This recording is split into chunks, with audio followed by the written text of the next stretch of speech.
Para sa mga pakarang pag nag-rap ay barok. Sana pag maglalapag wag palpak pag naglagay ng sahog.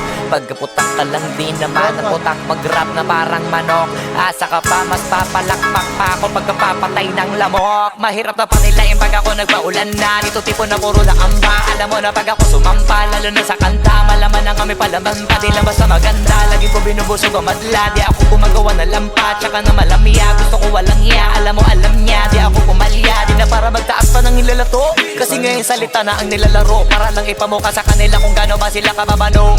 Kailangan ko magbuhat na bangko, pakitaan sila para mauga, ugain sila para matanto. Ipakita sa mga pagmumuka nila kung paano ang tunay na hambog. Nakabakat ako sa mapa, kahit hilingin mo na mapasama pa. Alam mo na masanay ako sa papag, tsaka lahat ng dapat ay nagawa na. Kaya nandito na ako sa malambot na kama. Isa yan sa mga bagay na wala ka. Iniisip ko na ganito ka sana, kaso nga lang di ka pa pinagpapala, tsaka pinapalado baka napasama pa.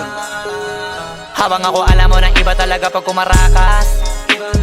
Kita mo na lagi tumatama para di na minamalas. Parami na lang na parami kasi wala na nababawas. Iba talaga pag pumatas, isa ka sa pinakamaangas, pinakamagiting, pinakamay tira, pinakamatiro, pinakamagpisa, pinakabadito, pinakabihirang, pinakamasipag, pinakamasiba, pinakamagitong, pinakamaingat, pinakapagibong, pinakakumita. O baka naman uli na kayo sa balita, kabaliktaran ako ng pinakamahina. Wala kung bakit kung meron mayabangan dyan.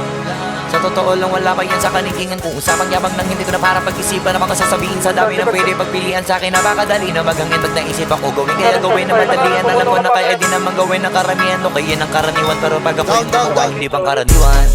Pag ang malabang to kaya to palaban sa kukote mo bakit tatat mo. Para merami na ring naranasan kaya naging matatag to.